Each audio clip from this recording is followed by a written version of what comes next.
is there. Well, he's over there. On the left.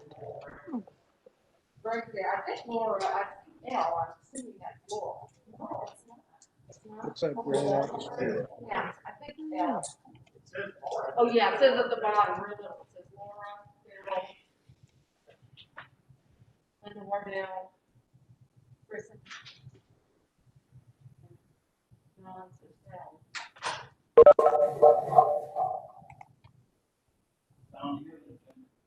Yes.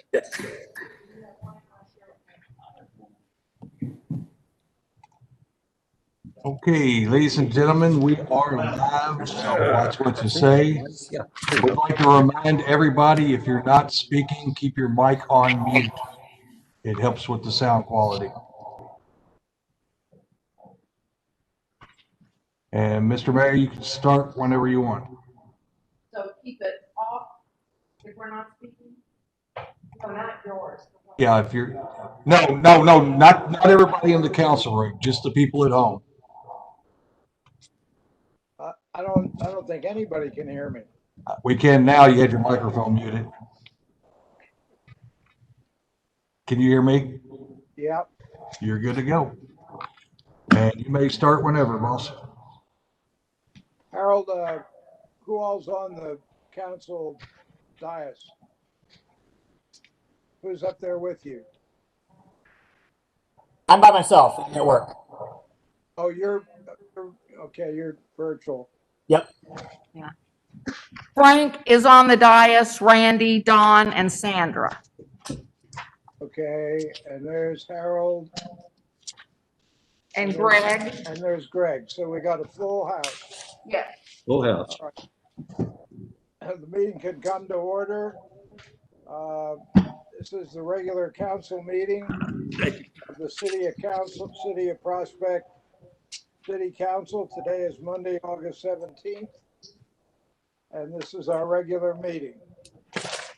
The first item on the agenda is the approval of minutes of 3 meetings, July 20, July 28th, and August 4th.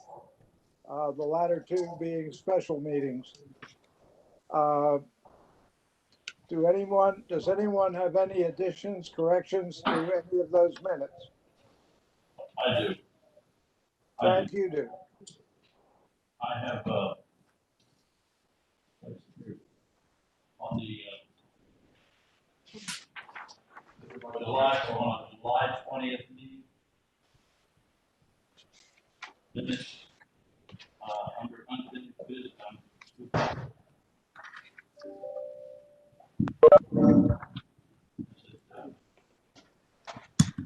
Frank? Hello. While he's looking, I'd like to point out that we do have people in the audience, and we do not have agenda or backup material either on the council table or for the people who are here in the audience. Well, I'm not sure what to do about that since I'm not present. Laura's not there. And I don't see Ron's picture. Actually, we'll make do, but we should be aware in the future. How many people are there, Sandra? How many people are in the audience? I got it. The 3 minutes? 2. I got it. 20th? Which one? Ron, did you hear all that? I got it. 20th? Yes, I did. Have we got any more copies of things for the people in the audience?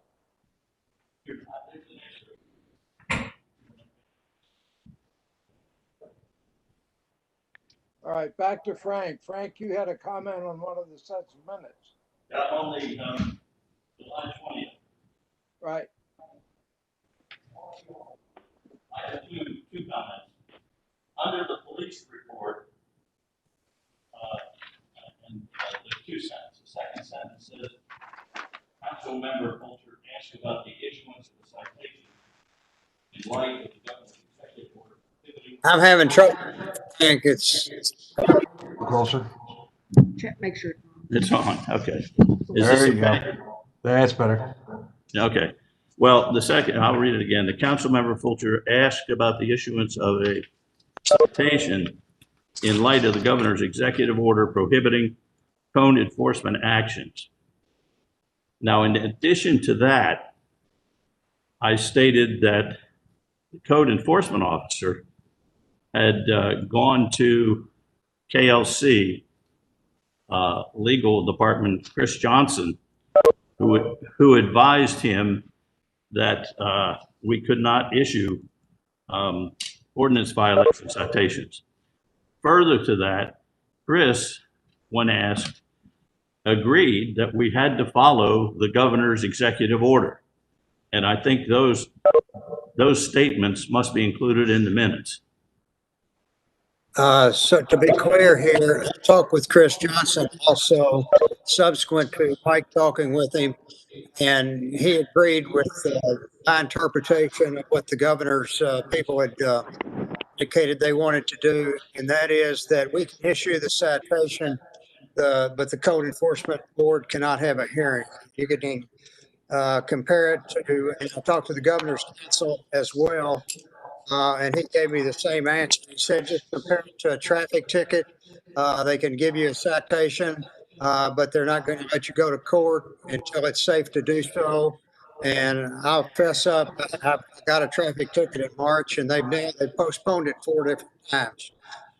So we just do the same thing. We issue the citation.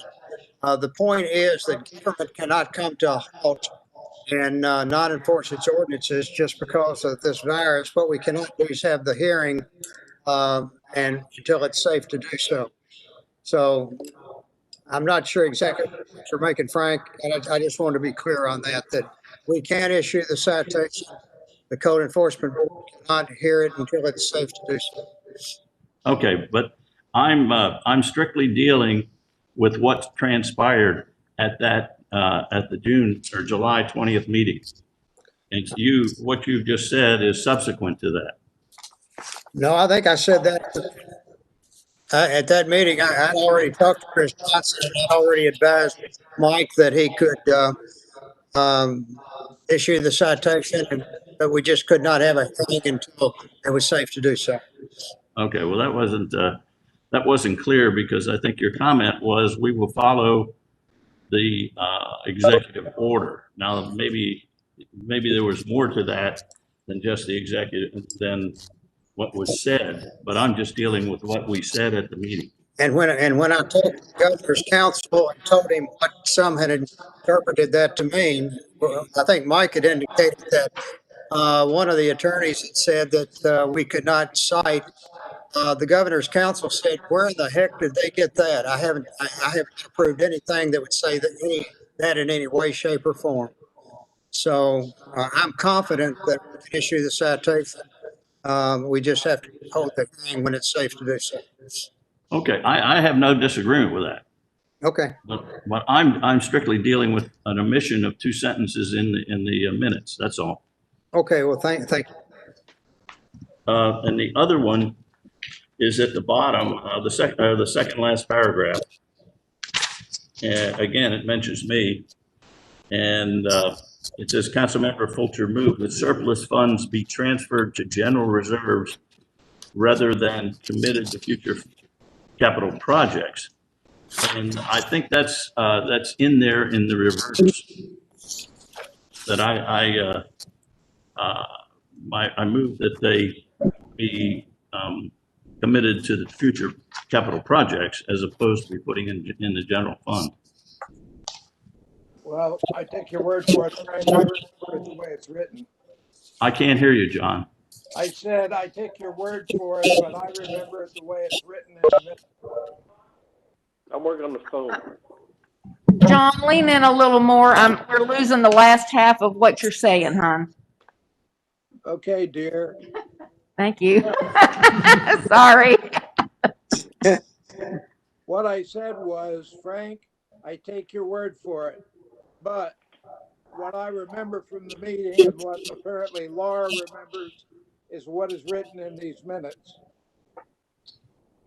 So we have a difference of opinion as to what was actually done. If I may, The ordinance that was presented at that meeting called for transferring surplus funds to future capital projects. So Right. general reserves was the change requested. Number two. Okay, well, I'll stand corrected then if that's what's happened. I don't think that ever was ever my intent, but if that was said, I guess we move on. As to the first correction, Frank, I can't correct that physically as I sit here right now. Well, We can bring it back at the next meeting as you suggest correcting it. Would that be all right? That's fine with me.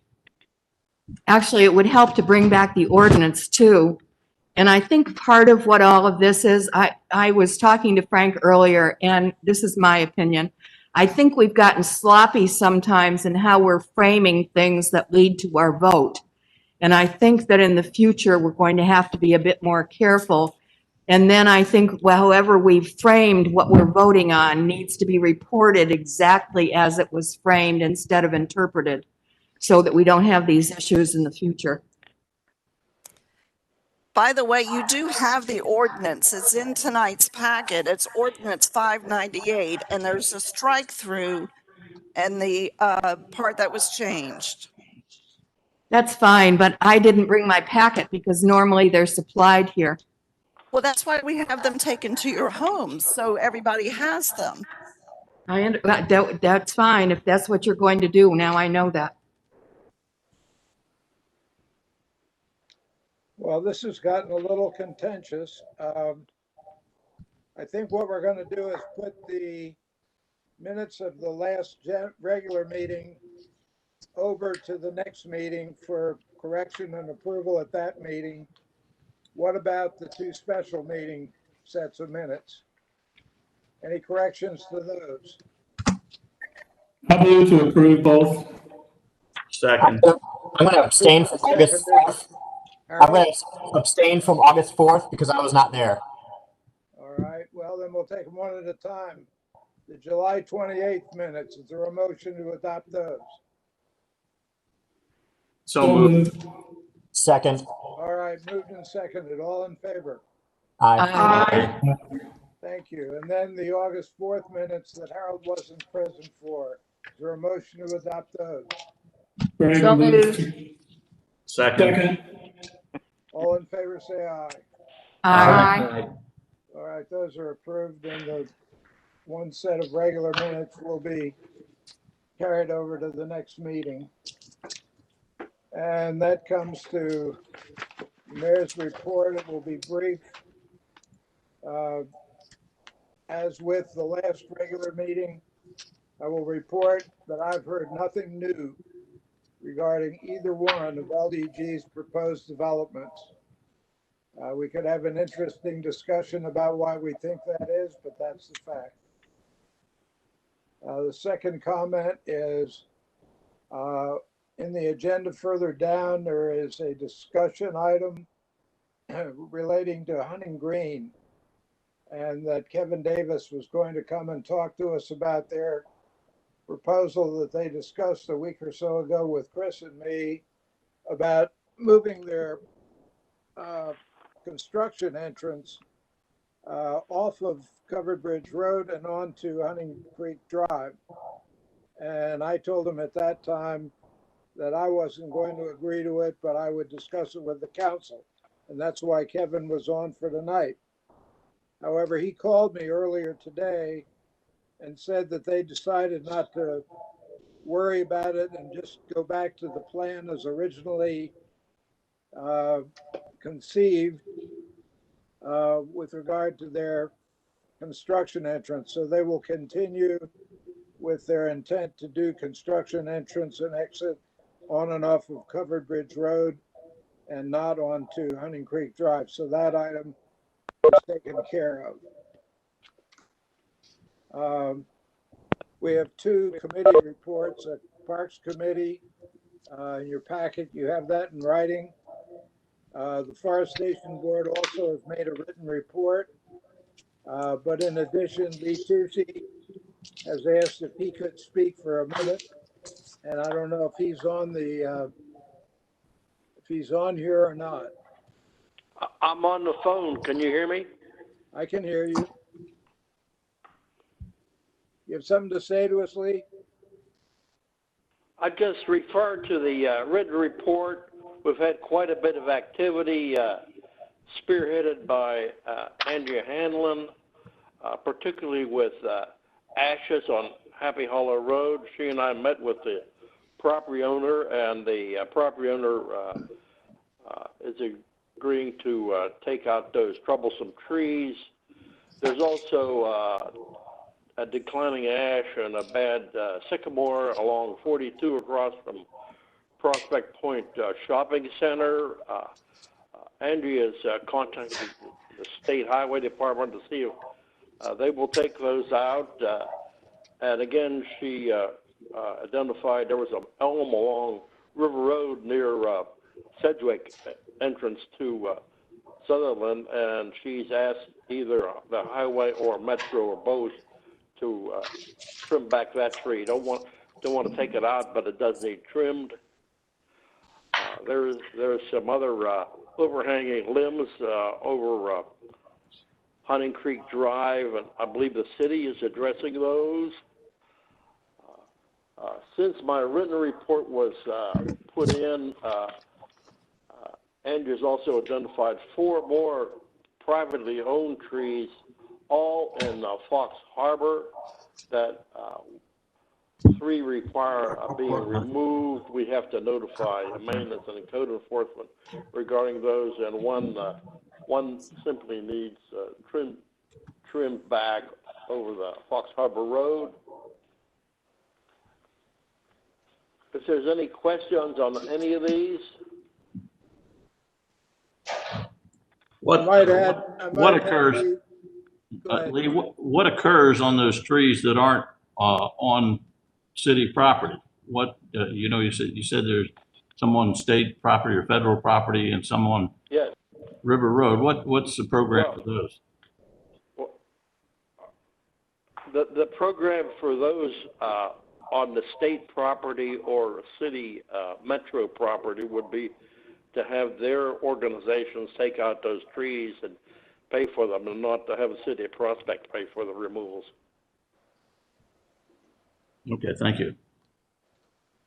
Yeah, Lee and I had a conversation a few days ago about deferring city expense until we start getting our tax receipts, just going after the things that are critical. So is that a fair statement, Lee? Yes, it is.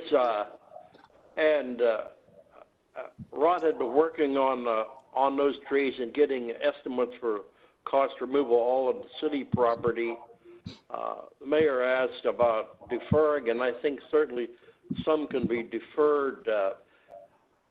We asked Andrea to look at again which are the most threatening, and she identified ashes along Bridgepoint Boulevard exit side, very near 42, and one tree along Fox Harbor right at the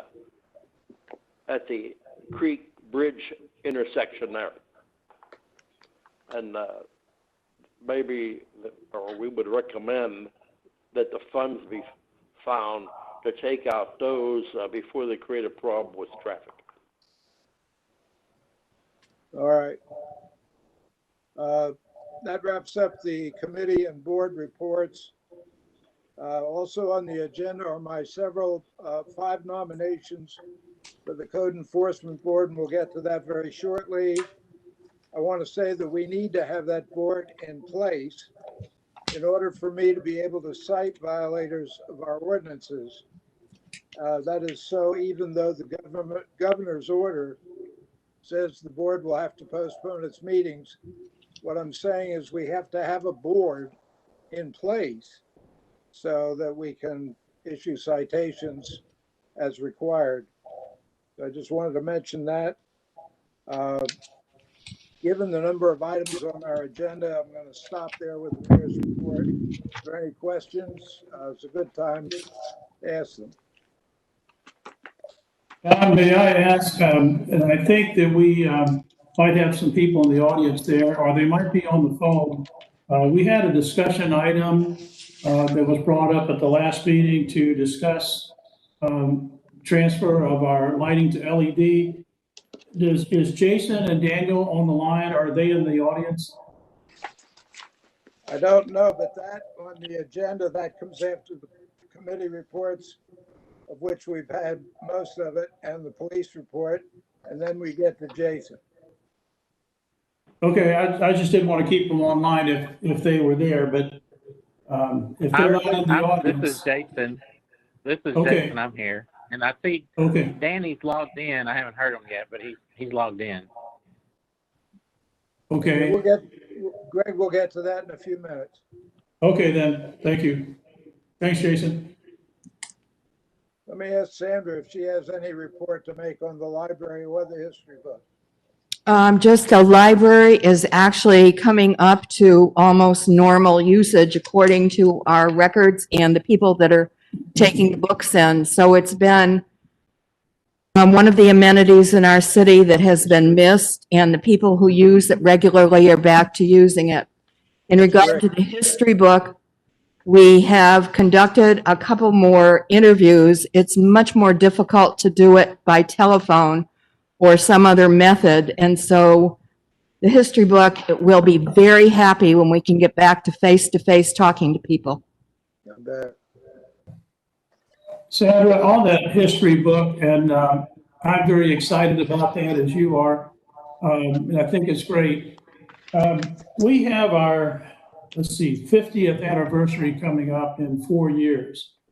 And I know the history book is sort of an ongoing thing, but do you see any opportunity to have something for that anniversary celebration that maybe would be some sort of a special edition that we could bring out for that anniversary? Or is that something that's too complicated to get into because of the ongoingness of the report? Or how do you see that?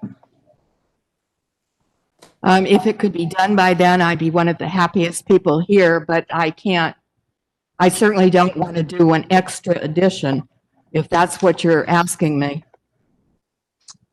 Well, I was just thinking it would be good to have something to be a part of that celebration, if we could. It's 4 years away. So we'll just keep it on the back burner. And I know that you will do it if you can. And I just thought it would be a nice thing to have. all right, let me ask if we have a police report. I don't know if there are any police there. Oh, there's a policeman. How can you miss him? Well, I couldn't see him, Frank. All right, can you hear me? Mhm. Yeah. Okay. There's not a whole lot going on. As a matter of fact, for a normal year, we generally take about 300 reports total. That includes accident reports, offense reports, things of that nature. So far this year, we took our 98th report yesterday.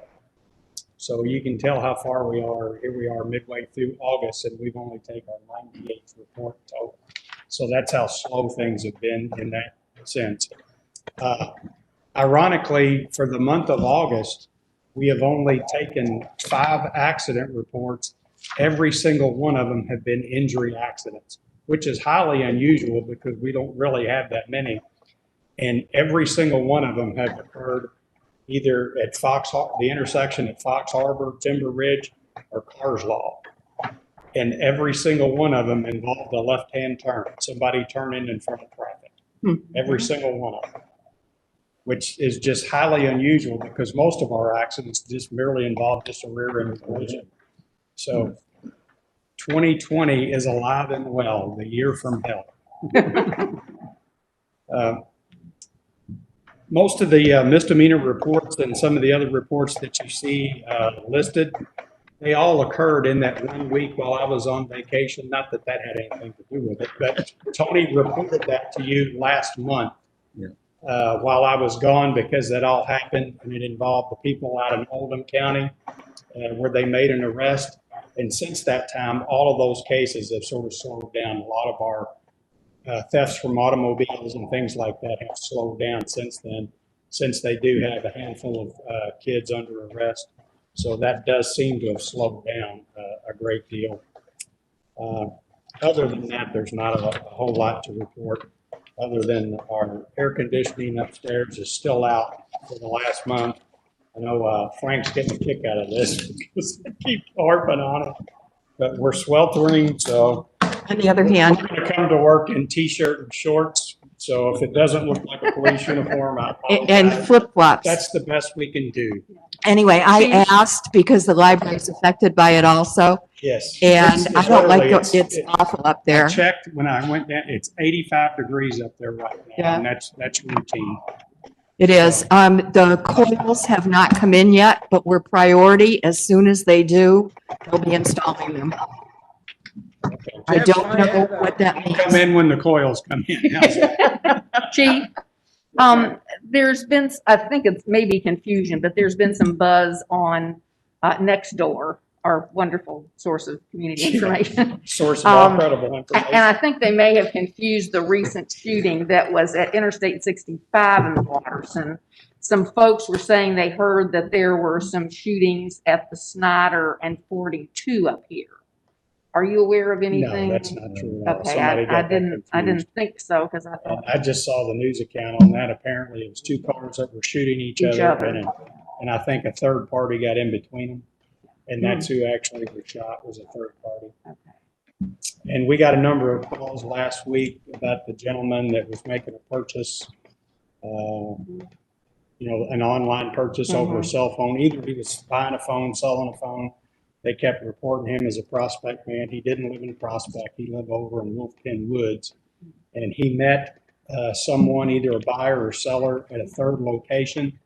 And then was shot and killed down in the West End on 36th Street. And that was in broad daylight. The location of where they met for the exchange, I don't know. Metro actually is keeping that close to the vest because that's an investigative item that they would want to keep close, because there's only a few people that are aware of where that location was, the shooter, and then the surviving son. The guy had his son with him at the time, and his son was able to get away. So where that happened, I don't know. It did not happen here in Prospect. So even though they kept reporting that as Prospect, and then our phone just rang off the hook. According to Nextdoor. Yeah. And folks who are apparently neighbors of the family. Right. They initially met at the Thorntons across from Oxmoor. And for some That's reason. a different shooting. Oh, As that I'm is? understanding, that's a different shooting. Oh. That shooting occurred at a different time of day. Okay, so there's two different ones, okay. Yeah. Interesting. Greg, could you introduce Mr. Tipton and explain Yeah. why? Yes, thank you, Mayor. First of all, let me go back. At the last meeting, Frank Fulcher raised the question, what would it cost to convert our 450 streetlights to LED? And the council agreed that it would be good to have a representative to come to discuss that with us. So I'd like to introduce Mr. Jason Tipton of Louisville Gas and Electric, who is here with us tonight on the phone. Jason, thank you for joining us. Hey, thank you for having me. Also with me is Danny Null. Danny, is your audio working now? Yes, I believe it is. Can you hear me? Yes. Yeah, I can hear you fine. Go ahead. So, well, thank you both for joining us, Daniel and Jason. And so, Frank, did you want to start off, or do you want me to kick this off a little bit, or? Well, go ahead. Okay. I have several questions when you're finished. Okay, well, let me just kind of kick it out there. So Jason and Daniel, we have 449 streetlights that are high pressure sodium. Only one is LED. That's kind of odd, but we have one LED. But anyway, from my understanding, and I know you can't see this, but I have a sheet in front of me. It's the pricing for overhead lights. And at the bottom of that pricing sheet, it says to replace an existing non-LED light with an LED light requires a monthly conversion fee of $7.37 per light for 60 months. And I know we did broach that question with you back when we were talking about adding street lights. And I think that at that time, at least my recollection was LG&E did not know what the cost would be after the 60 months. Is that still that way, or do you all have to write that down? Or?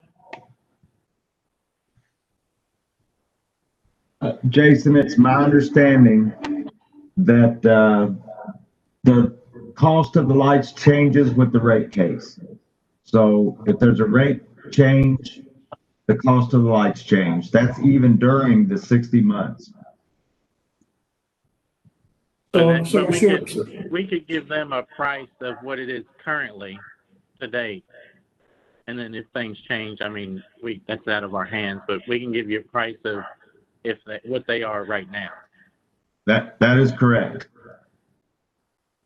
One quick question is, do you guys want to change every light out, or is there just certain areas, or what's the plan? Well, there's no plan really right now. We're just inquiring. We may do a certain section at a time. Right now, we're just trying to get information. The rest of the council, correct me if you have a different opinion, but I think we're just after information tonight. What would it cost if we did do it? And what would it look like after we did it? What would the cost be? I'm thinking that if, just real quickly in my mind, I did the math, 449 times roughly 60 months times 737 is about $200,000. So if we did them all, it would cost the city for this 5-year period about 200 grand. So I guess the big question in my mind is, certainly we all know that the LED bulb uses less power, but we're still paying for that fixture that's there. So I'm kind of thinking that the bulb itself, even though it would generate power savings, I was wondering if LG&E could give us an idea of what the cost would be. Most of these light fixtures are around $20 a month. So is there any way we could get kind of a feel for what it would be after the conversion? I understand PSC is going to change the rates and all that from time to time, but. Yes, we could pick out certain lights and tell you what the differences are. Now, as soon as you convert to an LED light, the price of the light generally goes down. So sometimes, initially, let's just say, for example, I'll just give you one example of one light. One of them that I'm looking at here is an underground 100 watt HPS Acorn fixture. Right now, at the rate on your all's bill, you're paying $25.18 a month. If you convert that to a LED Acorn, the cost of the light and the pole is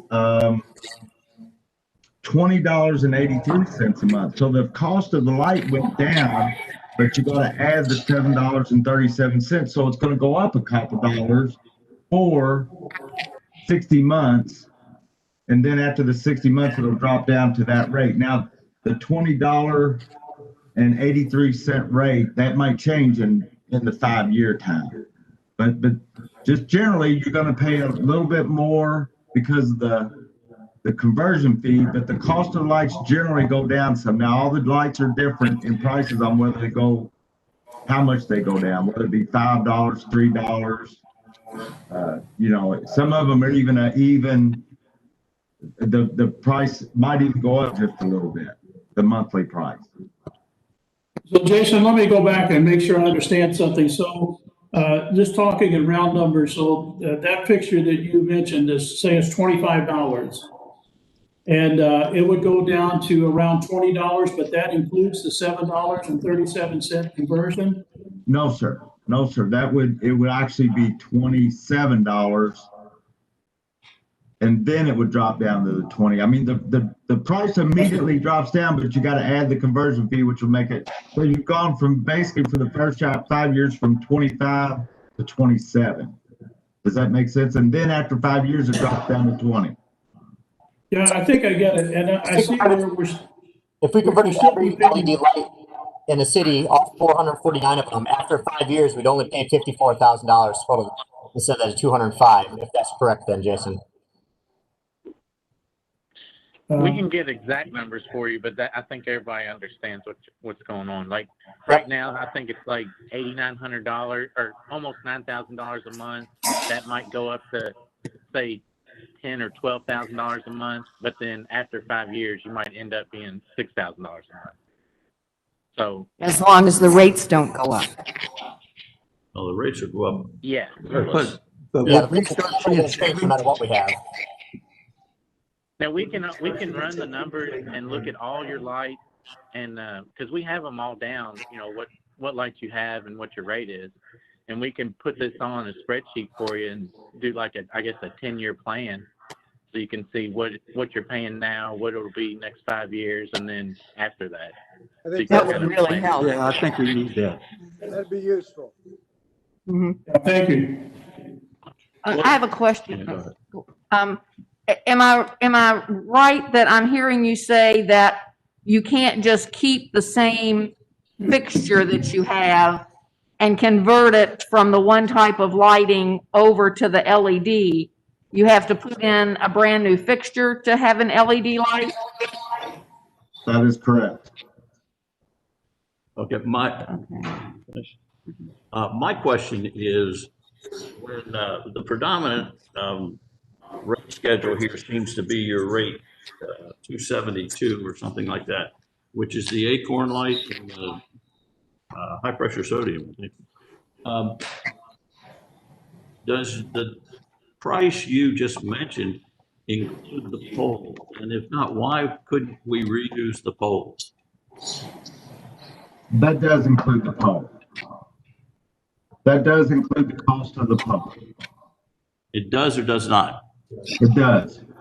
It does Now, include. I will say this, when we convert on some of our poles, they are fiberglass poles now. When we convert to LED, we automatically change out the fiberglass poles to aluminum. That is no direct cost to you. It's just something that we do in there. You'll pay attention, these fiberglass poles, they fade over time. The aluminum poles do not. Okay, I'm not hearing you clearly, so I don't know exactly what you said. I think what he said is that they are converting from the fiberglass poles to aluminum ones as they would do a conversion of the type we're asking for. And that's why they can't use the poles. That's correct. Is that what you said? That is correct. Okay.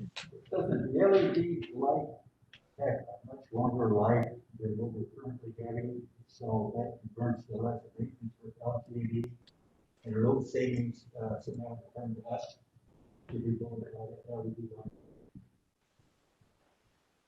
I did not hear the question. Somebody's talking, but it's very faint. Is your microphone on, Don? Yeah, the microphone's on. The question was, LED lights last a lot longer than what we're currently using, which means less maintenance, less bulb replacement for LG&E. And would that savings not come back to us in some form? Well, I'm through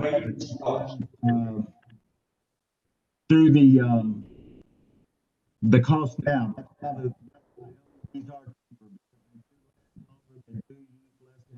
Danny, you're kind of fading out. The maintenance, the cost per month includes the maintenance. So when the price of the light goes from, like his example of $25 to $20, the maintenance cost is already built into that, and the cost of the light and everything else. So some of the reasons that these lights are cheaper is that there's less maintenance, there's less trips for LG&E to go out there, so the price is actually going down when the light itself could cost us more. But in the long term, you're putting in both less power usage as well as less maintenance cost. That is correct. Yeah, we'd like to see your spreadsheets. I don't know if you guys can do this or not, but I just did a quick calculation, and I was using what you said, Jason, of approximately our monthly costs now are around 9,000. I think they're closer to 10, but let's just say it's 9,000. And then you said they might go to 6,000. So roughly a 30% savings. So if we say that we spend 120,000 a year on streetlights, and if we save $3,000, that's a 40-month payback time, which isn't bad. So a little over 3 years. But if, to the extent that you can, I'm wondering if you could tell us over the last 3 years, what has happened to the rates? And I tell you where I'm going on this. I'm kind of thinking by the time we do it, that the rates will catch up and the cost will be about the same. So that's my concern after 3.5 years. So when you submit the Excel spreadsheet, and thank you very much for doing that, could you also include, I know it's a guesstimate, but maybe you can go back the last 3 years and see what has happened to the rates and say, okay, if that same thing happened 3 years from now, what would that be? Could you do that? I think we can do that. I understand what you're saying. Just the past 3 years, the rate increase, whatever percentage that is, tack that on to the next 3 years. Just assuming the price goes up the same. Yes. I think I understand. Yeah, we can do that. Not a problem. Yeah. Yes. Yes. Thank you. Does LG&E have programs which induce people to go to LEDs, discount type things? Because you're looking to reduce your power outage and asking people to economize, et cetera. Do you have grant money, or could you direct us to some energy grants that would facilitate what we're asking? I'm not sure, but Danny, do you know about that? No, That's not a usual question that I would get, but we do know the people that can get you that answer. So I'll make a note of that and see what, on a scale of lights that you're talking about in a city involved, what kind of discounts you might be able to get or grant or something. Great, thank you. You used to have a program of giving out light bulbs, so we get rid of incandescent bulbs to reduce our energy at the residences, and there ought to be something along those lines available. But if from LG&E, Frank, maybe they'll give you a toaster. toasters use a lot of energy. But it's solar powered. Yeah, solar powered. Yeah, put it out on the grill. Use gas. I do want to point out that all of these street lights that we have in Prospect, LG&E installed those on their nickel. They replace the light bulbs if they go out, and if a car runs into one and tears it out, they replace that. So all of that's included in their pricing, by the way. Also, one of the things, as I've been drifting through this volume of billings, there seem to be some meters that are fairly close to one another. Is there any economies? Some of these are only have energy usage 2 months a year, yet we're paying for the other 10 months just for being there. Could they be connected to another meter that is maybe a full-time light or something like that, so we could avoid duplication of paying just the service connection fee. Danny, I know you could better answer that one. Well, the meters would have to be awfully close. What I'm talking about is within feet of each other. I'm I sorry, you're can't breaking understand up. anything being said. I'm sorry. I don't know what's happened to my volume. Okay, that's better now, that but was clear. before it wasn't, yeah, we couldn't hear. Okay, is that any better? Yes. We have another department that would be, you all would have to hire, you'd have to look at each meter individually, and the meters they would have to be, within 100 feet of each other. And you just would refeed one system with the other. That would be the only way you could do that. And combine the rates so we didn't have any. Yeah, what you would do is refeed 2 meters from 1 meter, and that way you would do away with that one of the meter charges. But like I said, the meters would have to be within 100 feet of each other to make that work. Okay. Do you have any records on that? No, you would have to get with we could give you the name of the people that you would need to talk to, and you would just have to individually see, you would have to actually physically go see the meters and where their locations are. Okay. Thank you. I'd be happy to be the point person on that. I have those meter numbers, and I can interact with the person that you designate, Danny, if that's okay. Yes, we'll get you that information. And this is Greg, by the way. Thank you. Yeah, okay. All right, any other questions? If not, we can move on. Greg, you want to close that out? Yeah, Danny and Jason, thank you all very, very much. Appreciate your time tonight, and I'll be getting back with you to follow up on those things that we talked about, okay? Okay, thank you. Thank you. Good night. Thank you.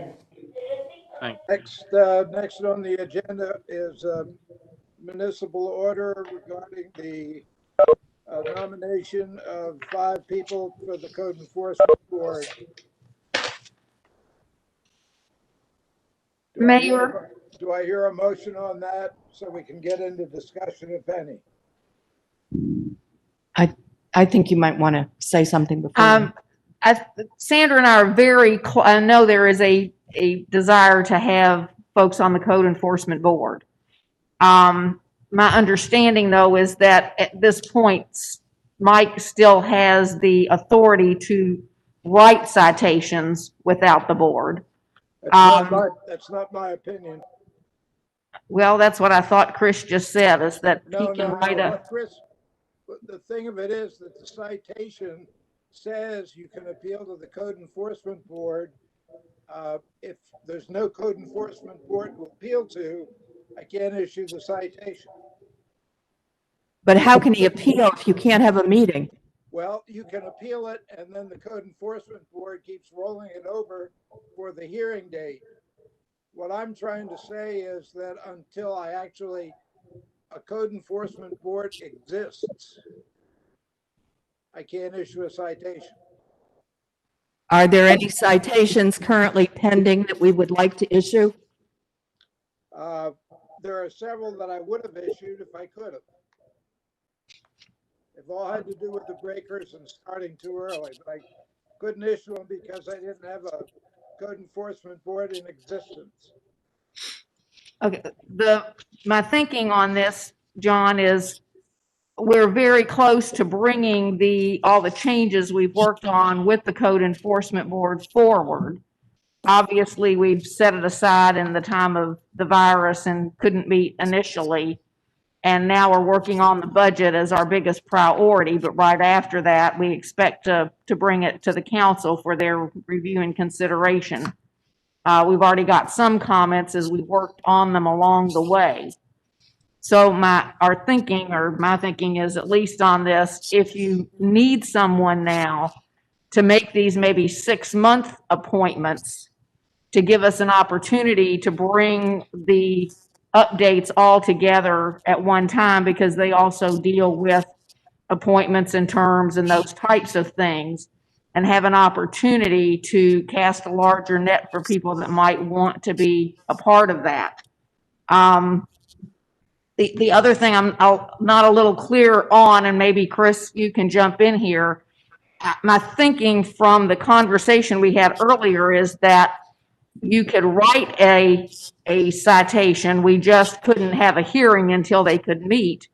But because the council is who you would appeal to in the absence of the code enforcement board, or them being unable to meet, why would it preclude us from giving a citation just because we don't have a currently formed code enforcement board? Because ultimately, Well, it's two different issues, obviously.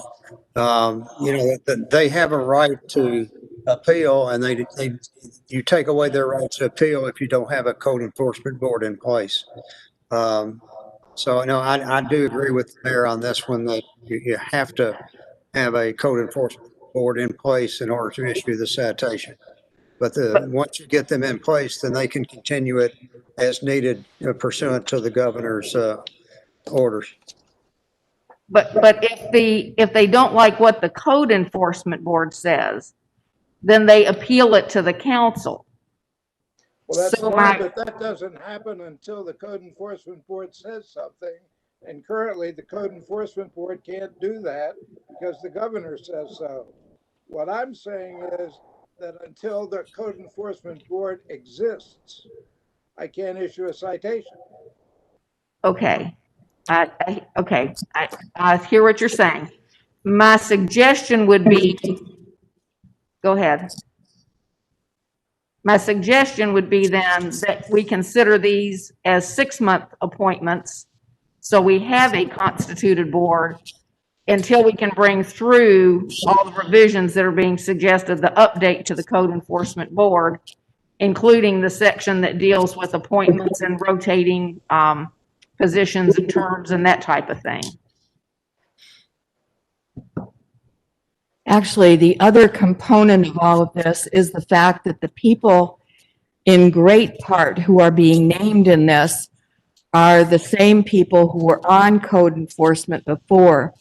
And one of the issues that has been brought up to Randy and I over and over again is that we really needed to consider casting a wider and more diverse net for the people that went on code enforcement.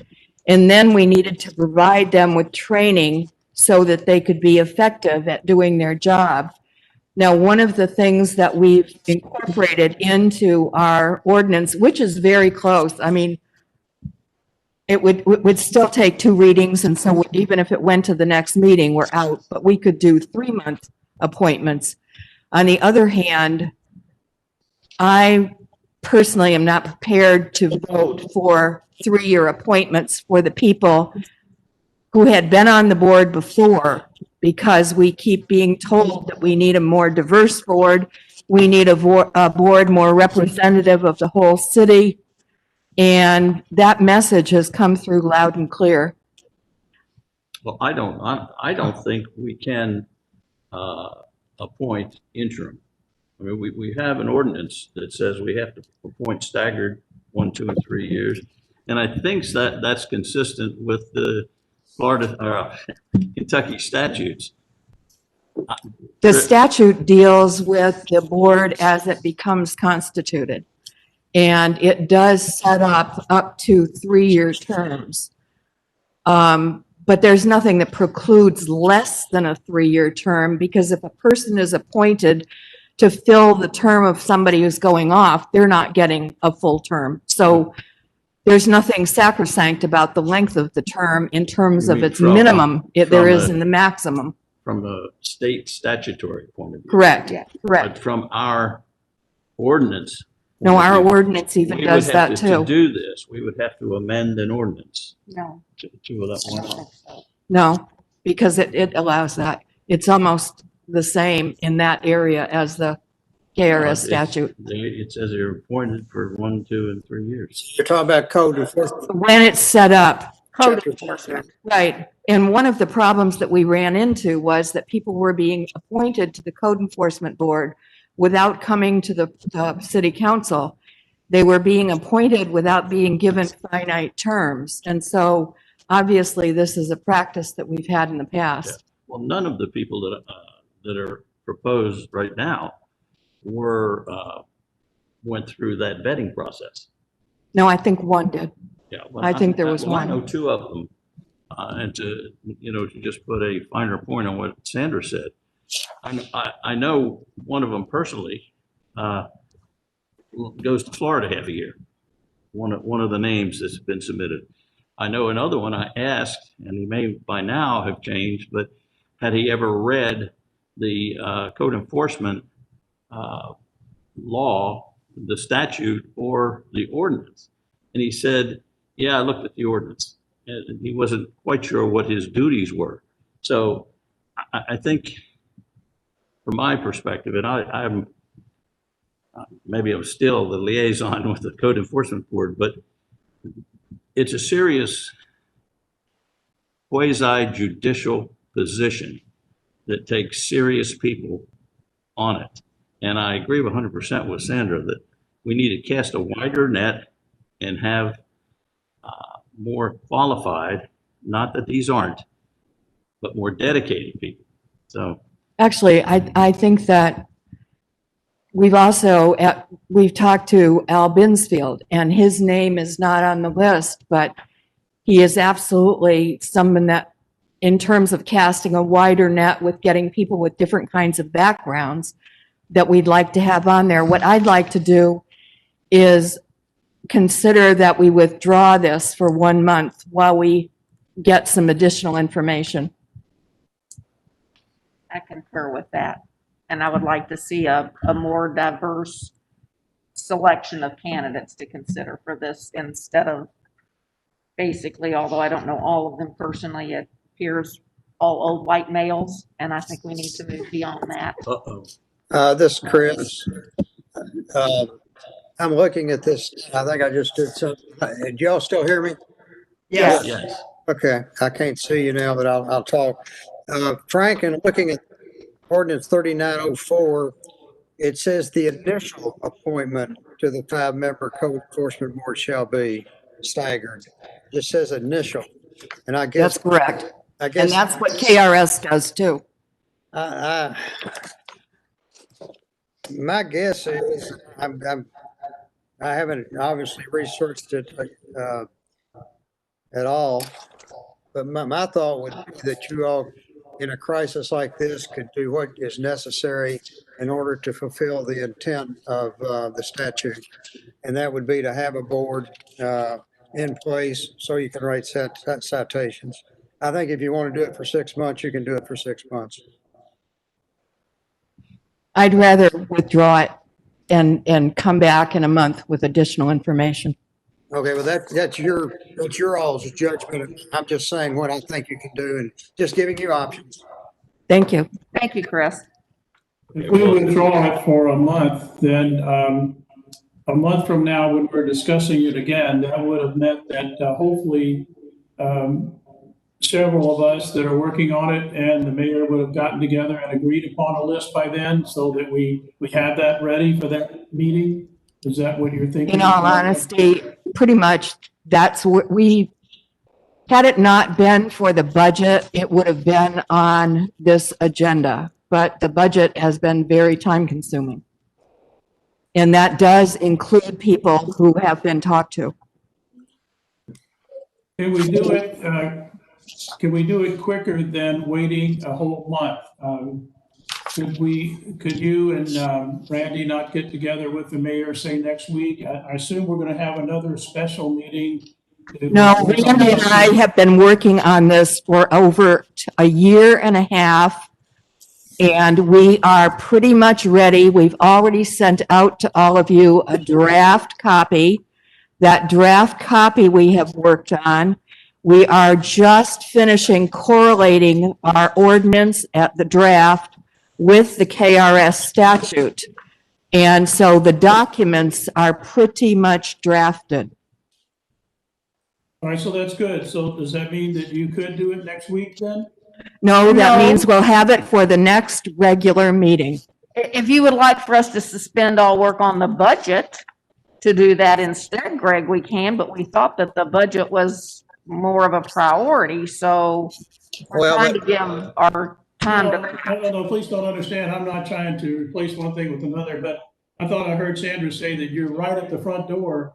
And if you are, then why couldn't you go ahead and finish it? Because the instead of waiting a budget whole has month? taken very many hours, and we need to finish that. How long would it take to finish it? How long would it take about? Well, that depends upon the council, I suppose. Well, Sandra, Actually, that's the kind of the budget question. or the code enforcement? The code enforcement, just coming up with the names, that seems like it's a function of you, Randy and Sandra, not the council. You all have been working on this. I'm just simply asking, how close are you? I kind of got the indication that you're very close. We I'm are simply very asking, close. can I offer? Do we need all the offer money? some advice here, if I can. One of the problems with kicking the can down the road here is you're putting us in the position, and I'm saying John in the position, really it's all of you, in regards to the breakers. If the contractor wants to go and start at 6 o'clock in the morning and do whatever you want to do for the next 30 days, they can do it, and there's nothing we can do about it. I just want to be sure that you understand you're putting the city in that position by kicking the can down the road. I think you need to have some board in place so the mayor can do something to help the residents of Sutherland. Otherwise, he's powerless to do anything. It's my understanding we've already issued a citation to the breakers. Well, we did one, and then And then I stopped.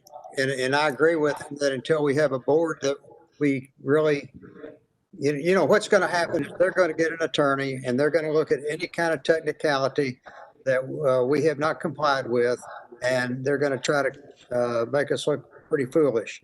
And if we issue a citation without even having a board in place, I think it's something that a judge would look at and say, well, you know, let's just kick that out.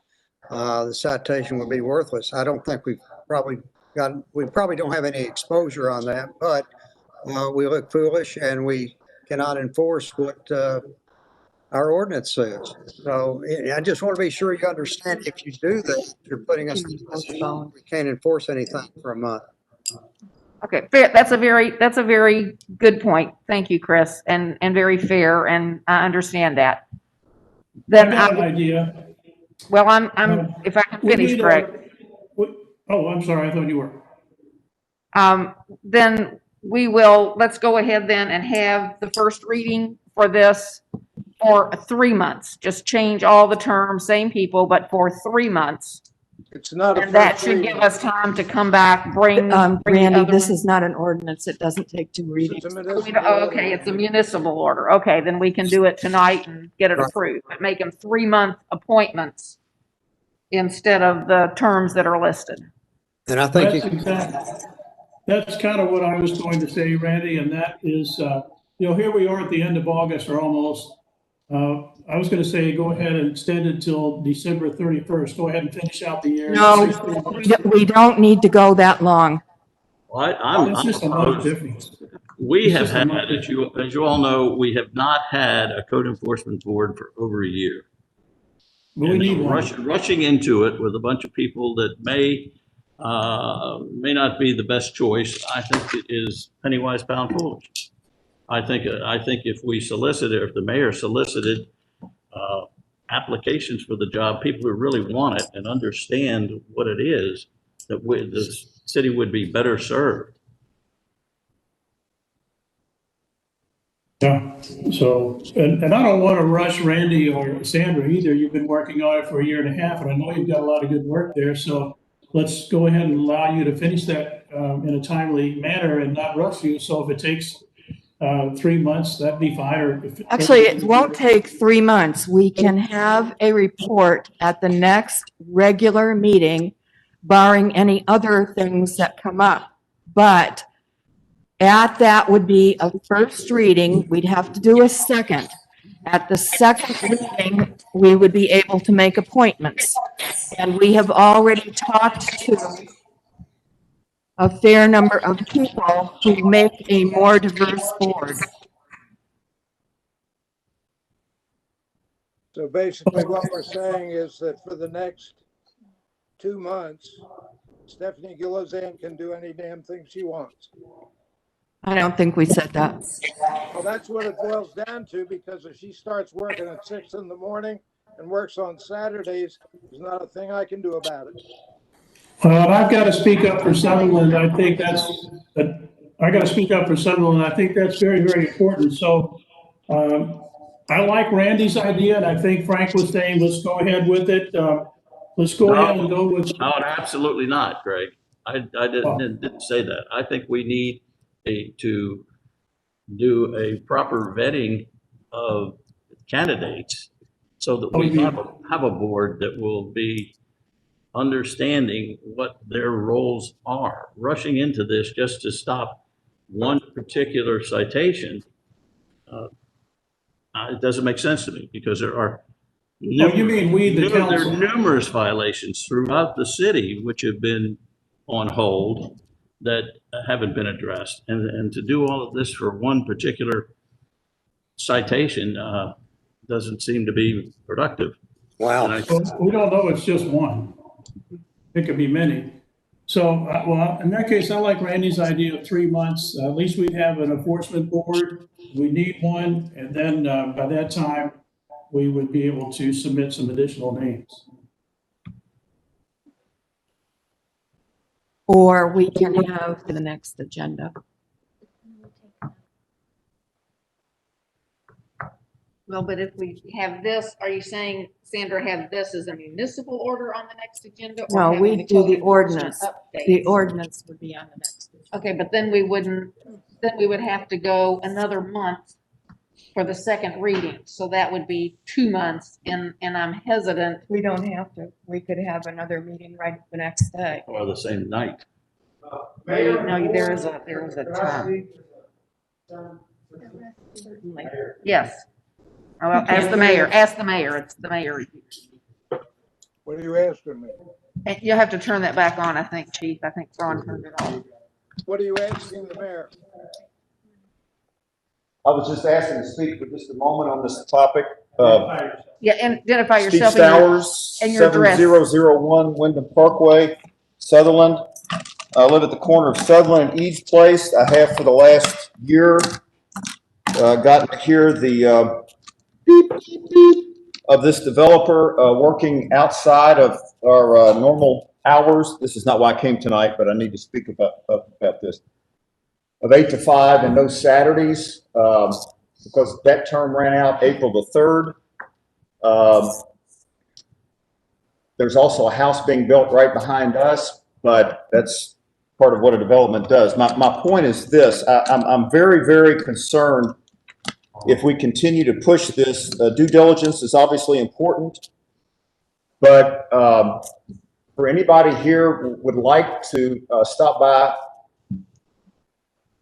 my front yard, rear yard at 7:15 in the morning, you'll hear what we get to hear every day till 6 o'clock many times or later.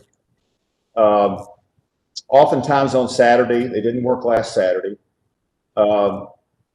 Numerous police calls have been made and they've come out, but the longer that we continue to let this developer basically do whatever they want, it's making it really, really tough on me and all the other residents to back up to this development.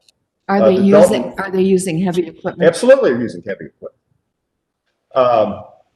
Numerous people coming in over there. They are coming in the Sutherland Farm Road, which is the appropriate entrance there by Ennisbrook. But it's every single day. And the longer that this code cannot be enforced, for whatever reason, it's making it really, really, really stressful on all of us that back up to this development. Now, for the folks that live in Fox Harbor and Hunting Creek, you don't hear it.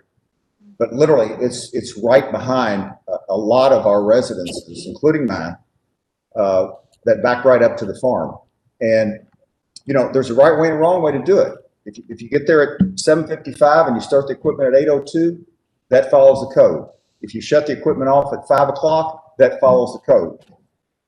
And if I'm sitting here and calling police for the 800th time and there's nothing that they can do, it's extremely frustrating, and it's painful. It really is. And you got a lot of people, because of COVID, working from home that used to go to an office somewhere so they wouldn't hear it. Now we're hearing it. And it's, I plead and I beg this council to get something in place sooner versus later, because otherwise, as the mayor said and Chris said and Chief Gerard, everybody's hands are tied. And it's, like I say, I'd be glad for anybody to come back before 8 and after 5, and it'll prove what I'm telling you. I'd like to try to understand. I know everybody's asked the same question. If we can issue a citation, but we can't have a meeting, how does that help Mr. Stowers? It helps him because we can build up a number of citations, and when we ultimately have a meeting, if we have 50 citations, if the code enforcement board thinks it's appropriate, they can fine them $500 citation times 50. City of Prospect also has a stop work order section. You know, we can have our cake and eat it too. The mayor has a nominating committee. Council wants to insert some additional names or other names. I say, let's go ahead. We need a nominating, a code board. And so let's go ahead and do it. And then let's do it for the 3 months that we were talking about, and then we can tweak it. The council can tweak it then. But to go on and not allow the city to do one of the major functions that it needs to do, seems like the council would be tying the hands of the mayor and the staff by not having a board in place right away. And I have an alternative to suggest. Can you hear me all right? Yes. Okay. It appears that you all plan to have a special meeting in the near future. Would that be correct? Yes, but it's on the budget.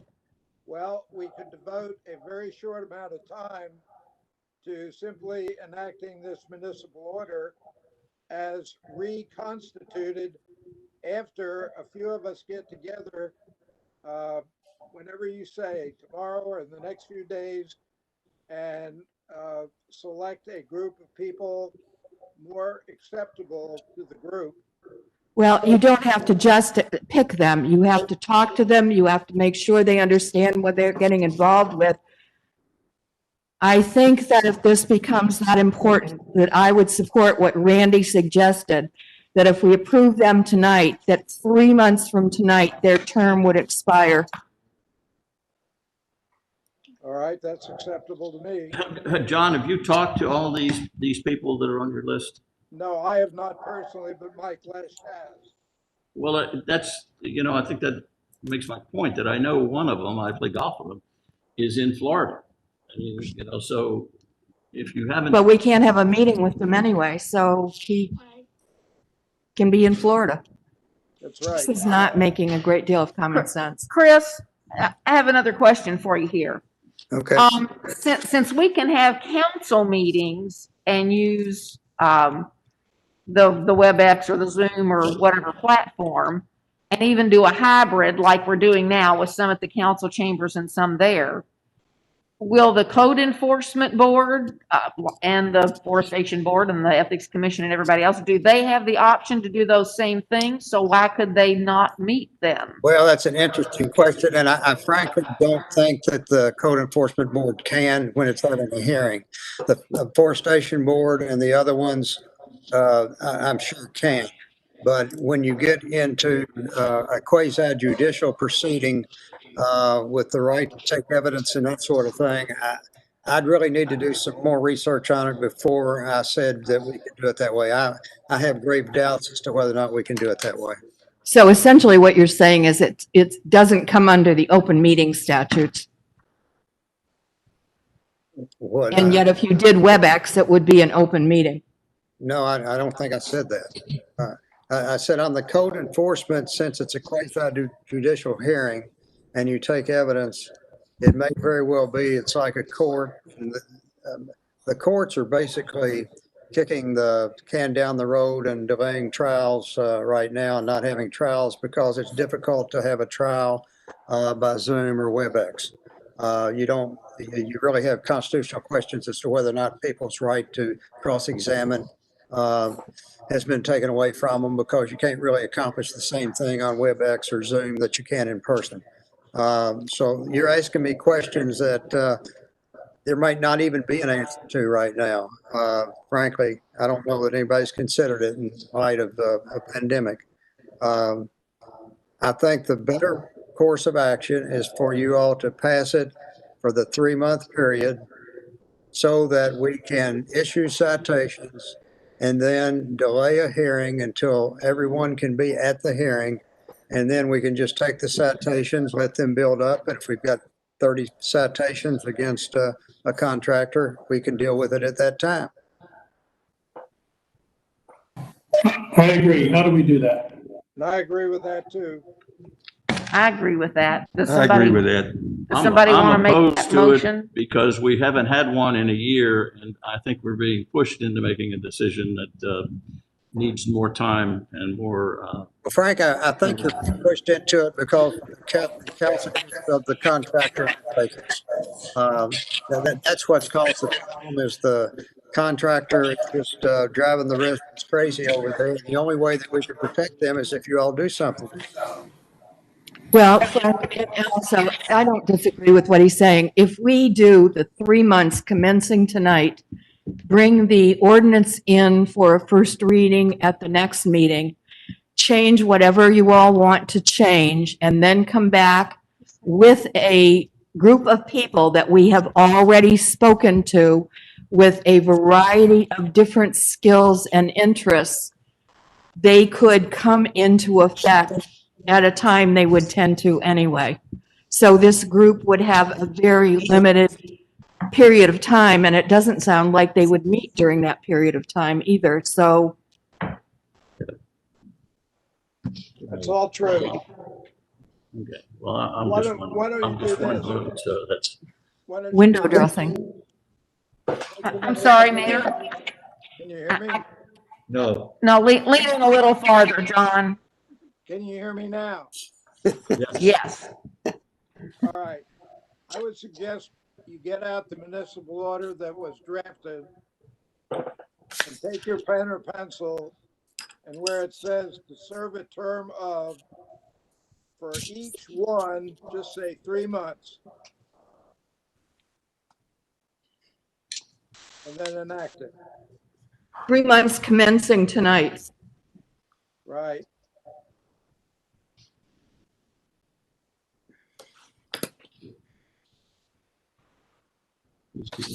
These people have not accepted yet. They don't even know if we can. I know.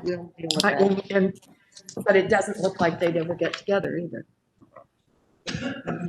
Okay. Well, what do we Do we need to need a do? motion to that effect, John?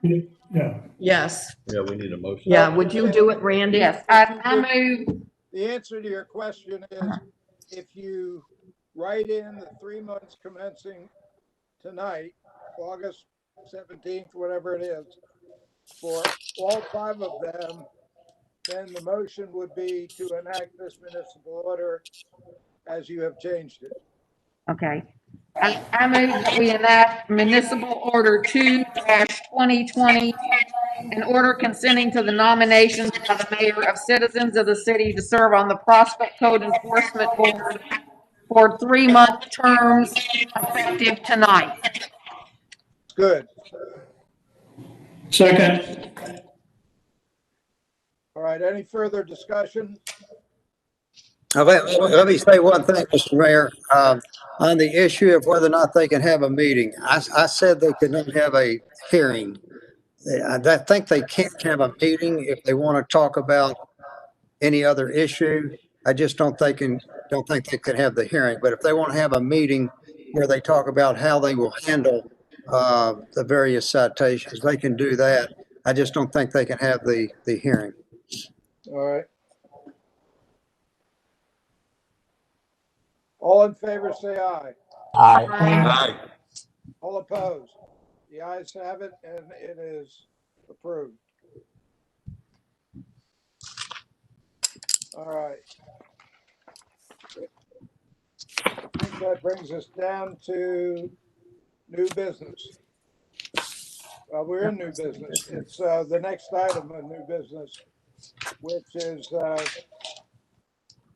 the nomination of Sylvia Quay to be on the Forestation Board. She has been serving on the Forestation Board in an interim fashion pursuant to a vote you all took some time ago.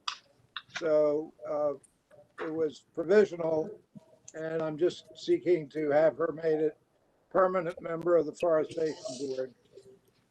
Lee, are you still on? I don't think he is. Well, he's, I see LT and it says Lee Tucci. His name's on the screen. yeah, I see it. Lee, I think he said yes. did you request that Sylvia be reappointed, Lee? I'm sure he does because she's been coming to all the meetings. I couldn't quite hear you, John. I'm sorry. I'm sure that I'm sure that Lee wants her because she's been coming to all the meetings and he's aware of this. Oh, okay. That surprises me a little then because I attended several of their meetings and she was not at any of them. That was my concern. Well, I can't say she's been at every one, but I have, and she's usually there. Okay. Well, she's already serving, and she's already been approved, hasn't she? She was approved on an interim basis, but it was not a Interim permanent basis, basis. I just want to say something. I'm sorry, Sandra, go ahead. Well, I just wondered if we had talked to Lee Tucci and we talked to Sylvia Quayle before we did the paperwork.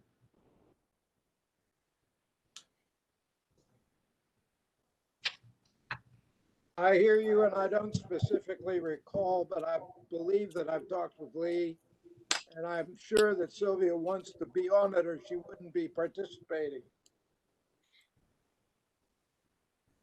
If you don't want to pass it, that's okay. I don't have a dog in this the way I did on the one before. Okay. You can pass this over until you're satisfied with whatever. Well, she can continue as she's been. Yes. Yeah, you can, yeah, because you can continue your term, I believe, until somebody else is appointed to replace you. I was just trying to clean things up. It's no big deal. Okay. So are you withdrawing that then, Mayor? No, I'm leaving it there for you to consider, and if you don't want to do it tonight, that's okay too. Oh, okay. Yeah, we don't make a motion, it dies. Okay. Fails for lack of a motion. Next item on the agenda is the first reading of the fence ordinance that was put forward by Mr. Fulcher. So does someone want to move it onto the table for discussion? I make a motion that it be brought to the table for a first reading. All right. Is there a second? I'll second that. Second. Okay. Is there any discussion?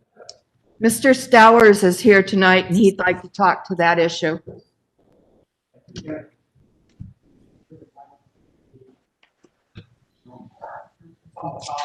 It's a little black It's a button. little black button on, there you go. And it should be a green light. Yes, it is. Thank you. Steve Stowers, still at 7001 Wyndham Parkway. One question that I had, and I have had we talked on the phone and emailed some, but I'm not sure that I'd ever met you, Don. But anyway, we exchanged some dialogue, and then kind of gone back and looked at some other iterations, and then one of our other board members and residents, John Clark, had also kind of taken a look at things. I just had a couple of brief questions, and my first question was, because I hadn't seen the agenda for tonight's meeting, but my first question was, what about the Code Enforcement Committee? Well, we've talked about that long enough, but my concern was that being in place before a new ordinance was changed for obvious reasons, which we've already discussed. A couple of specific questions. In section 152.07 is titled, it's on page 3, nuisance. Any fence is state of dilapidation, deterioration, decay, or is in need of repair or painting is a public nuisance subject to remedies available to the city, including removal at owner's cost. My question is, because it doesn't specifically say there, who decides it's in dilapidated or deteriorated or in need of repair or is a public nuisance? Because currently Mike Lesh might feel that a fence is, but the homeowner or the particular neighborhood or homeowners association might have disagreement. And my concern there is that it's not well defined about who makes that call. And maybe that's the call of this committee that is to be named. But I've got some concern there that it's just not real clear who makes that call. Actually, the initial activity occurs with the code enforcement officer. Okay. It doesn't go to the board unless there's an issue attached to it, unless somebody doesn't comply with the citation or they don't remedy the thing, something like that. Couldn't that be added to this paragraph? Well, It's already in our code.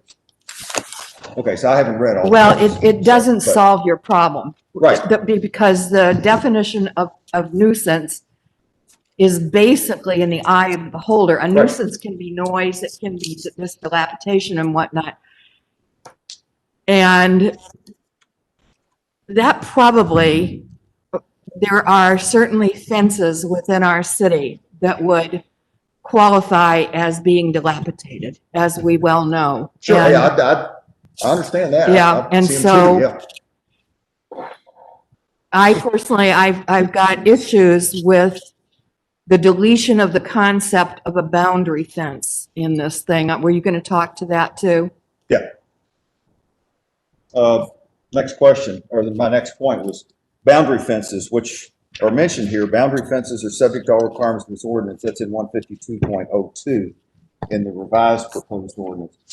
I really think boundary fences are a huge issue. We need a lot more clarification because of real potential significant misunderstanding and confusion. I'll give you a live example. Sutherland has a boundary fence that backs up to the back part of Sutherland and separates Sutherland from the street, the next street west of Sutherland, Duroc. And that's a solid wood plank fence that goes all the way across through probably 30 to 35 homes.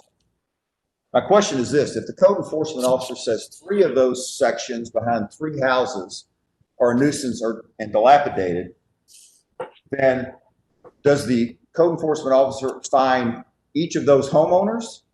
Do they fine the Sutherland Community Association or Hunting Creek or whoever the neighborhood is? I'd really like to better understand that, because my understanding is, and I don't have surveys, that Sutherland doesn't own all of that wood fence. So then you're going to get into one of these between the homeowners and the community association on whose responsibility it is. And I just think there needs to be more clarification in this proposed ordinance. Whose responsibility is it? Whose responsibility is that fence? Sutherland has primarily maintained it in the past. If you have a tree fall, like from a yard in Duroc, tree falls and knocks 5 of the boards out and part of it lands over in a Sutherland homeowner, the community association. has Actually, that historically fence done. was put up by the developer, so it really is the HOA's fence. Yeah. The yeah, bigger it was done by concern is NGF. not that 3 of the houses would have a nuisance, it's that 23 would have a nuisance. And then all of a sudden, you're into a very large amount of money. I agree with you. One of the areas that I really think has not been addressed are boundary fences, because I think there is a different issue attached to them. And I personally think they need their own separate paragraph. There are some other areas in here where we have now deleted the discussion of corner lots. And as you know, most, not all, but most of the corner lots are in the newer subdivisions. And there have been issues that have been raised over the years in regard to those. Right.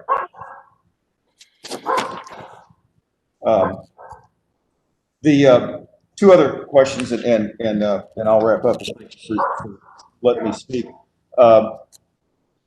Back to the corner lot question. I noticed that from the original, there was a huge section that was deleted, and it talked about corner lots and setback and all that, and that's been deleted. My next question is, Sutherland has our own HOA has rules and regulations and CCRs. And I think that based on what I see, our regulations are more restrictive than what this calls for. So in a case like that, would the more restrictive ones override? Yes. Okay, As long as they're still in effect. We have had issues in the city in the past where homeowner associations have not been as active as the one in Sutherland. Yeah. And there you get into, the restrictions tend to die at that point in time. Sure, yeah. And I'm sure one of the other things that you looked at were, because I live in Sutherland, where it was the 2/3 business in this. Right. Where now we have to do the back of the house. And if we in Sutherland could bring fences around to 2/3 of the way, that would totally change the look of the yeah, no entire question. subdivision. Yeah, we're not going to do that. Well, so would half, Sandra. Oh, I agree. As the I agree. existing- I agree. Let's just. Well, you're restricted to the back of the home, right, Connor?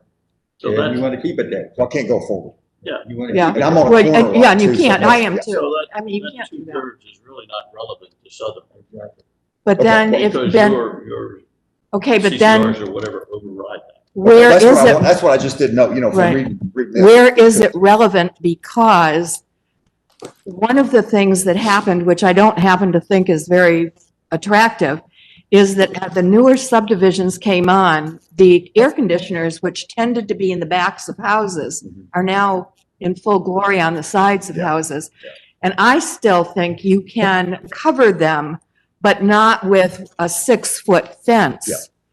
And so I don't have trouble with the concept that it'd be nice if we could cover air conditioners. That's I think nice. mine are ugly. Landscaping can fix that. Something like Yeah, that, I yeah. think that's fine. But to allow a 6-foot fence to come all the way forward on a house, I mean, No, we're not going to do that. yeah. And last but not least, that was my last question. Speaking of, section 152.04 limits heights of fences to 6 feet.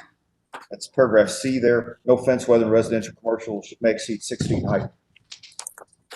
Are there any provisions? I don't know if there's any in Sutherland, but are there other areas in Prospect where they have a 7 or 8 foot fence, and do those get grandfathered, or does this rule mean somebody's got to go tear their fence down and make it a 6-foot fence? That's more of a theoretical There was question. only one, Steve, that this was written because of, and it's by the Dairy Queen, to hide their dumpster, which was higher than 6 feet. Okay, gotcha. They came to us and said, look, we'd like to hide it. Yeah. But we can't because of this 6-foot ordinance. Right. Yeah, that allows specific instances. Gotcha, okay. To hide, that type of thing. Actually, there are some fences that are taller. The one behind your house is taller than 6 feet. Yeah, The boundary yeah, fence behind Smithfield Green is taller than is 6 taller than feet. 6 feet. That's right. Mhm. Great. Mhm. So basically, though, where you've got the provision made, you don't envision making people knock their fences down and start over, right? I mean, No, that's yeah. certainly not. Grandfather. The intent of this thing, as we work through it, as Don and I work through it, was the overriding premise was property values. Now, somebody wants to buy your house. Behind your house is a horse fence. So it's not the issue that would be behind Sanders' house. But if for some reason or other Sanders' fence rotted out before the neighbors, something would have to be done with it. Now, you know, and. Yes, and I would go right to the HOA and talk to them about that. Because Yeah, that's, but you would probably be the one who was cited because it's on your property. no, it's the HOA's fence. Wait a minute, I'm talking about who the citing would be, and then it's between you and the HOA who. erected Okay, it. assuming you're correct, who are you going to cite for the fences in front of the ponds at Sutherland? Well, that land is owned by the HOA. They are the owner, so they would be cited. Well, the easement that this Yeah, other not fence all is the on land is is the owned by HOA's Sutherland. It in doesn't some go to cases. 42. Oh, I know, I understand where the fence is. Yeah. It is. I mean, if that fence fell But down. we've just redone all those. Yes, I know. Yeah. But I mean, to respond to that question, this is not a punitive thing. This is a property values issue for the city. I get that. I just, Okay. my fear is That it could the become boundary punitive, fences could become a a punitive. sticky wicket. Uh-huh. Well, there's, you know, people choose to have a boundary fence or any fence. So if, let's say someone, one of these fences fell down, there's no obligation to replace it. Or even replace it in kind. I know, I saw that, the email that said you could just take it down. And my neighbor would just love me coming into his Yeah, pool, I'm no, I sure. don't. Mhm. But, That's you not an know, option for that boundary fence. I would. Yeah, No, I mean, agree. you've got, you know, that's a true privacy. Yeah, it is. Situation. It Yeah, is. I mean, Well, NPS and put that his fence is up. like that too. Okay, well, I well, then really, again, you know, we all live in our own little area. I don't get out and drive Hunting Creek that much unless I'm going to see a friend or Fox Harbor or whatever, but just trying to relate it to, you know, our particular situation here. in is Sutherland there a is- reason why we couldn't include a paragraph on boundary fences? well, yeah, this is, people have been talking about this for 2 months and nobody's come up with words to address that. Yeah, that was, I was gonna ask Mr. Stars, if you have any suggestions, what kinds of things would you like to see if for something separate or boundary fence? Well, I think ultimately is just a further clarification on boundary fences and how these tie in, not to make boundary fences an exception, but I think, and I think you may have pointed out to me when I was asking, what's the definition of person? And there is, you did refer me back over to that, and that can be communities, that can be, you know, any of us, but it can also be the whole HOA. It's a legal entity. Yes. Legal entity. Right, exactly. I think ultimately, you know, the last thing that I want for me or any of our other residences in Sutherland, Hunting Creek, Fox Harbor, you name it, is, you know, a situation where it's the he said, she said. Wait a minute, you bought the house, you saw the fence was there. You say the fence was there. You bought that house. It's just like when you buy a house that you don't have a boundary fence, but you have a fence, you know, going along the side, the 4-board plank horse fences, you know, sooner or later those things wear out and have to be replaced. I mean, you expect that to be your responsibility. But when it comes to a boundary fence, and that can affect 40 homeowners, each getting a $500 fine per day, you know, I think we need to clarify that. Yeah, well, Steve, that is just not a reasonable expectation. While it's possible, it is highly unlikely. But you know something, you were talking about what words? If there was a separate paragraph on boundary fences that said the citation, the whatever, would go to the homeowner association of the development, which is the word that's used in their definition. And that it would be a single citation or whatever, that would probably take care of it, wouldn't it? Yes, I would agree with that, yeah. Okay. Because ultimately, if I'm a homeowner, I'm going to look to the HOA in a situation like that, you know, because it's different than that little side fence, you know, by your garage or blocking your air conditioners or whatever, you know. You know that's on your nickel, for sure. Right, and you should, right. I've taken up enough of your time. Thank you all. No, I Thank appreciate you. your comments. Yeah, that was very helpful. This is Greg. I want to go back to something that Steve said at the very onset, and that is that we don't know the attitudes of the enforcement officer or the board. Should someone issue a citation? Let's stay with Sutherland for a little bit. And I used to be on the Sutherland board and years ago, and we knew then that we needed to address the fence. So it was expensive then. And we kicked the can down the road because we had other things to do. So it's more expensive now. So it's a big concern. And I don't want to put Sutherland in that situation. So I think there's something special about boundary fencing that belongs to associations and that enforcement complexity. I've gotten several emails from people throughout Sutherland, very, very concerned about it. It's a 3-digit repair to fix that. So I'm sorry, 6-digit repair to fix that. So I think it needs to be tweaked to allow for something special, some wording when it comes to the boundary fencing associated with HOAs. I agree. Okay, so what is the sense of the council as far as what we do? Well, John, this is this is the first reading, which is the motion. But that would be a substantive change. No, it wouldn't. Yes, a whole section on boundary fences would be a substantive change. No, it wouldn't change anything. It's just, Well, it's first just of all, methodology. no one has moved for a first reading at this point. It's been moved in second and for first reading. That was moved to bring it on for a discussion. Yeah, and we were having the discussion. That's what we've done. We've had a discussion. Now, would someone like to move to have a first reading? Yeah, well, no, the motion is to have a first reading. All So right. we vote. Is there a second to that motion? Yes, it was. I second that. All right. Any further discussion? We'll Steve raised the question about deleting corner lots and setbacks. What is your thought about if we're going to add a? Now, you've got a motion and a second for a first reading of this ordinance, this proposed ordinance, and we're ready for a vote. We don't vote on a first reading. But if we are going to have substantive changes, it doesn't make sense to do a first reading. The question is whether they're substantive.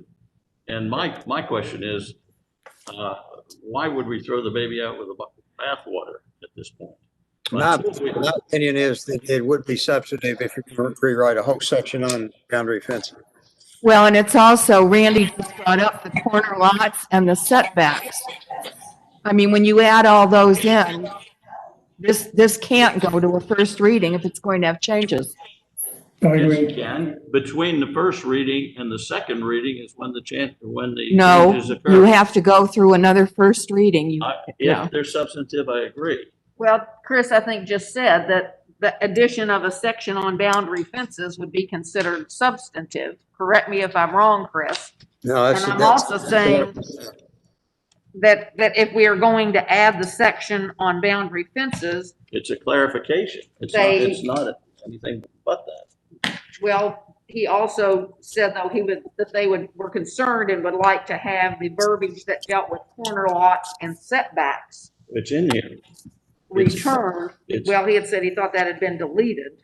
Where's the corner lots? It's covered under the setbacks. That was entered, you said, you told me, that was specifically entered because of such an irregularly shaped lot. No, it wasn't irregular. It was a literally corner lot. It wasn't different from the one that has the tomatoes of it. So the concern here On the edge. is there's no statement about corner lots. Correct. Mhm. And, See, I and don't see where no, it's no there. treatment for boundary fences. Yeah, no Right. treatment for boundary. Correct. Well, the treatment is an explanation Of who's who responsible? gets cited. Who's, And how much they get who's cited. responsible for the repair? Well, and how much they get cited, which is the big concern. It sounds to me that we have our city attorney saying that it is substantive, and it sounds like there's at least three of us saying that we agree that they are substantive, so we don't have a majority saying that it's not substantive. Yeah, but I agree. Greg and Sandra, I think, may consider recusing himself from this vote because they're parties to this argument. No, I'm objective.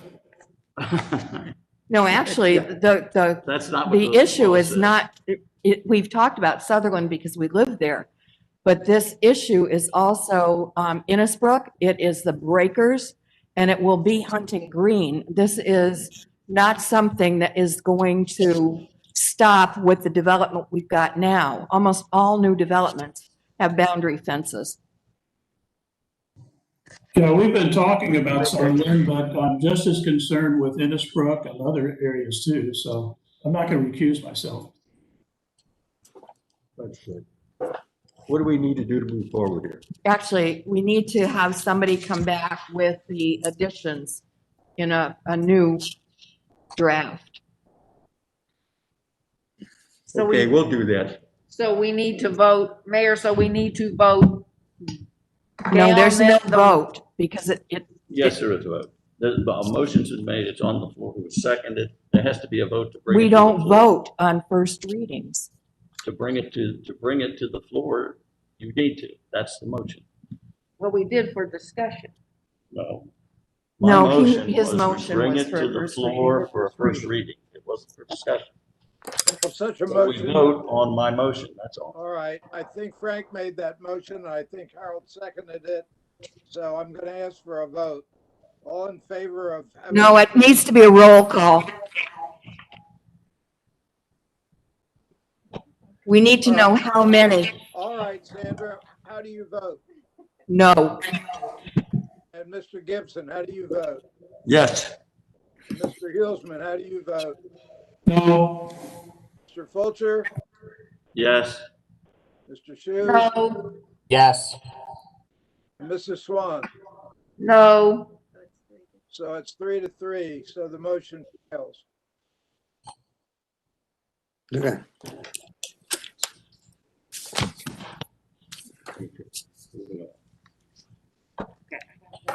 All right, the next item of business is the second reading of the ordinance regarding code enforcement proceedings.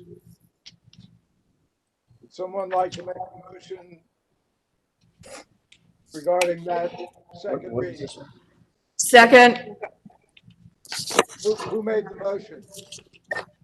Mr. Shu proposed it. Harold, did you make that motion to adopt it? Yes, sir. Okay, and we have a second. All right, we'll take a roll call vote again. Andrew? Yes. Frank? What are we voting on? I'm sorry, John, it was garbled. It's the ordinance on the code enforcement proceedings, number 597. I think you wrote it. Code enforcement, this is, Yes, Harold, this is yours. Harold Brooks. Yes, this is Okay. Harold's. I'll vote for Frank. He's a yes. Okay, yes. Yeah, I'm a yes. Thank you, Harold. I'll call on you for all of Frank. So, Don Gibson, Yes. Randy Swan, yes. Greg Hulsman, yes. who have I missed? Give it 5 minutes, it will be done. Me, yes. Okay. Oh, you're voting Yeah, twice. I know. Okay. It sounds to me like it passes 6-0. Next order of business. Ordinance number 598. This is the amendment of the and modification of the budget for last year. I move approval. Is there a second? Second. All right, take a roll call. Is there any discussion? Take a No, roll we call. agree with it. Well, that's what we're about to find It's out. a second reading. Yeah, second. Frank, Yes. Harold, Yes. Don Gibson, Yes. Randy Swan, Yes. Sandra Leonard. Yes. Now, who have I missed? Greg, yes. Oh, Greg, you're not, okay. 6-0. I'm not okay. It passes.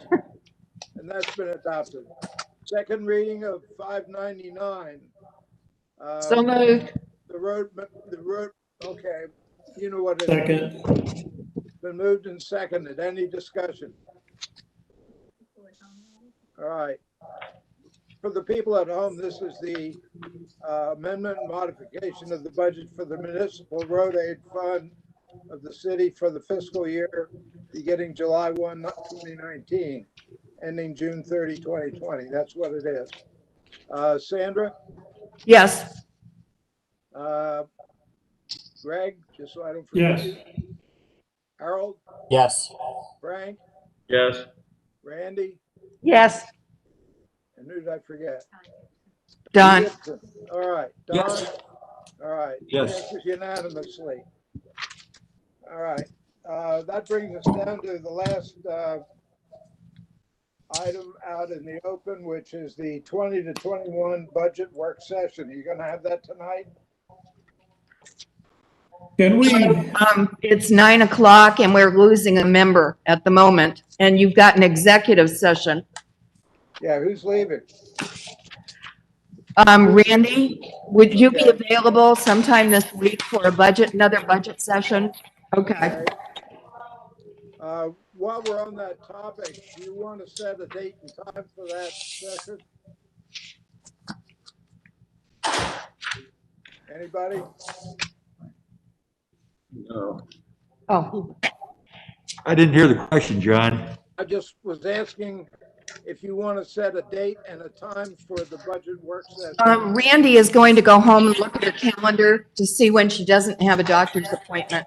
Okay, we'll set that up later then. But we're hoping to do it soon this week. yes. Are there any other citizens present that wish to address the council? Okay, I don't hear of any. I propose that we go into executive session to discuss potential acquisition of property. Is there a motion to do that? I move we go into executive session. Second. Okay, moved and seconded. All in favor? Aye. All right, now, I will say, while we're on the air, that we will take no action in executive session. When we come out of executive session, we will adjourn without taking any action, other than just simply to adjourn. Is that understood? Okay, having said that, we're now in executive session. Ron, are we off the air? Give me just a minute to clear the air.